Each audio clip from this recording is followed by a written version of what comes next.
Going hot. All right. Live. Yeah, you're a freaking what? And you're insecure. You're insecure, you're a freaking bully. It's just not a word. You know, when people say, I don't give a people say about me.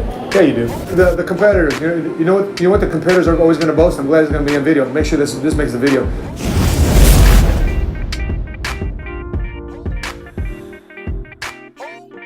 It's a testament to your personal growth, bro.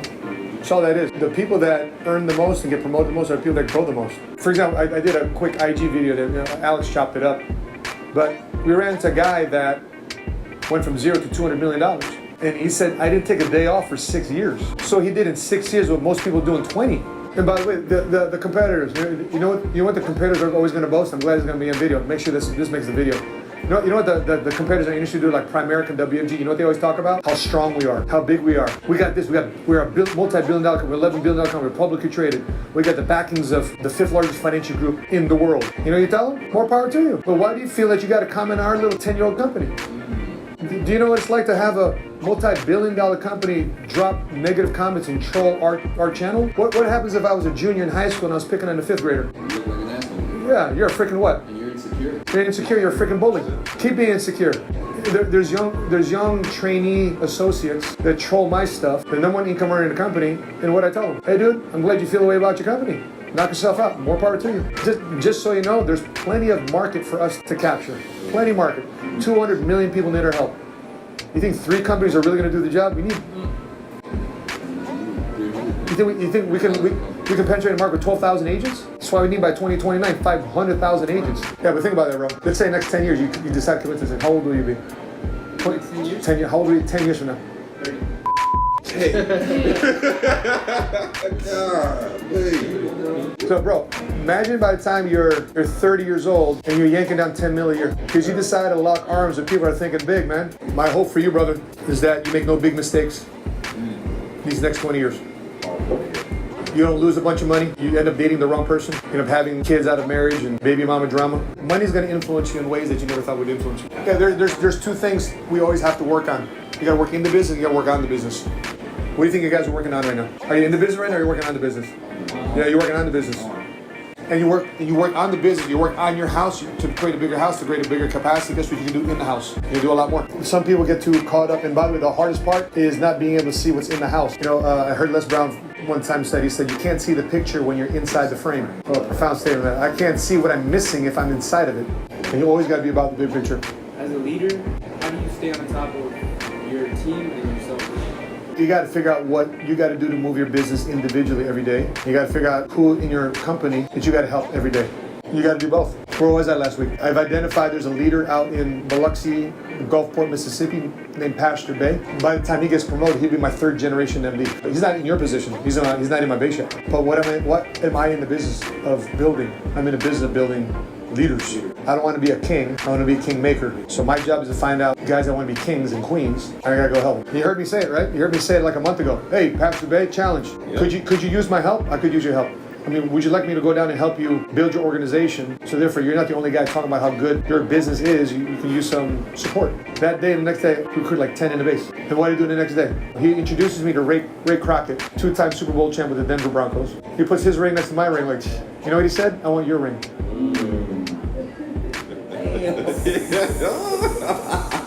That's a statement and a half. 2 times.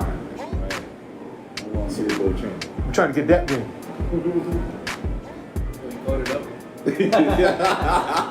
Yeah, because here's the thing. He's retired as a player now. Can he ever win a Super Bowl again? Can you win a Super Bowl? From a financial, can you win a financial Super Bowl? Man, every year. Every year? Yeah. That's the benefit of being a non-athlete. If you ask people the right questions to help them, and asking them questions that probably nobody in their entire life has ever asked them, even if they don't make a decision with you now, just like, right? That's why women are better at doing this. Like, I can't stop thinking about her. Like, I couldn't stop thinking about Sheena. Because she messed me up. I'm a closer, man. What don't you like about me? Do I have a booger hanging out, or what's going on? And she still does that today. She doesn't even know. It's like she naturally just does that. And then what do? I end up fighting to get her attention. And all day I'm thinking about it. What do I got to do to... And I'm married to the woman. The people that are able to do that to me too are my kids. Kids mess me up, man. Like, I'm a capitalist as an entrepreneur, but inside my house, I find myself being a socialist.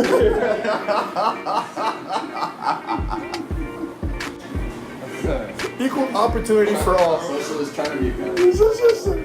But I mean, you gotta look at Trump, right? Like, there's got to be a point where all this negative stuff has got to weigh on the guy, and yet he's still negotiating and making deals. He donated his salary back to the country. I don't need a salary. I don't even need it as a down payment to anything. And he's taking all this heat, and yet he's still doing the most of what he's got. So if everybody will ever wonder how an entrepreneur would run the country, there it is. Because he's not a politician. He doesn't care to be a politician. He's running the country like he ran The Apprentice, like he runs a boardroom. My question is, okay, is it the 2029 goal that's going to allow us to do that, or we just need more leadership all throughout the country for that to happen? Like, what does it take for that to be? Listen, man, everything rises and falls in leadership, brother. Everything. So the short answer is, we need more leaders. We need more people to step up and that wants to be a leader. And when they do, they're richly compensated. What's something you haven't done that you want to do? Good question, man. The reason why I hesitate to answer that question because I'm doing what I think I wouldn't do now. Like, I'm doing with this opportunity, I'm starting to do what I never thought I'd be doing. Right? So it's like I want to create a entrepreneur community for our kids. I would like to sponsor a UFC fight where it's PHP. It's PHP night. You know. Where, yeah. Where's Frank Lucas at? Finding what goals they want. So okay, what are your goals? Here's my goals. Great. What do you want my involvement in your life? Because at this point, you came in business with me because you want me to financially get you to a certain point. It ain't to hang. And kind of like the conversation I have with my kids. And my role to you as a friend takes a very far second, third priority versus me being your dad. Same thing here. Being your friend is a very second, third, fourth, fifth, 10th priority to me than being somebody in your corner to rally you to get to where you want to go financially. Because my job is to keep you centered on what you want to accomplish as an entrepreneur. In the military, they call that fraternization. For example, in the military, officers stay in a different area versus the enlisted. Because the officers, they have to lead the enlisted into a very uncomfortable situation where their potential life might be at stake. They're going to be put in harm's way. And the officer cannot be in a position where the mission comes second to the friendship. Because the first rule of the Marine Corps is mission accomplishment, second is troop welfare. And maybe that might be more of a militant way of explaining it, but maybe that's the way I approach myself in business. My job is to help you get financially where you want to go. The last thing I want to be is somebody that becomes a friend to you that lets you off the hook thinking that lower standards are okay, because they're not. Because you said you want to get somewhere. So the better question is, you want to get somewhere, when do you want to get there? Because you want to say as soon as possible. I want to let you know overnight success has happened over a 10-year period. Oh my gosh, Mangino is such an overnight success. We've been working at this for 20 freaking years, man. They just see the glory, but they don't know the story. Right. That's why this is important. Because Caesar might see me as whatever, but he's seen me from broke as shit, trying to figure out my life, trying to figure out who I am as a single guy, single dad. But I hung out with him because he's married, got kids. Like, okay, that's where I eventually want to be. How do I figure this stuff out? Say you're stuck on an island, you can only bring one book. One book. One book. That you feel like has really impacted your whole. The Bible, done. Done. In terms of wealth building and prosperity, you got Proverbs and Ecclesiastes grounding you in terms of values and principles. You got the New Testament giving you hope and light, a brighter future. Then one day somebody's gonna rescue off this off this island. So the Bible, because it's just not a word, it's a living word. So that's what I would read. I think in an island, you're gonna find out where to get food, how to fish, how to hunt, where the fruits and the vegetables are, how to sustain yourself, how to create shelter. I think you would naturally find that out on your own. But how to live a better life, man. What's the purpose behind this? I think the Bible is sending me. I'd get lost. I would get lost in the Bible. There's so many things I've learned from just reading scripture.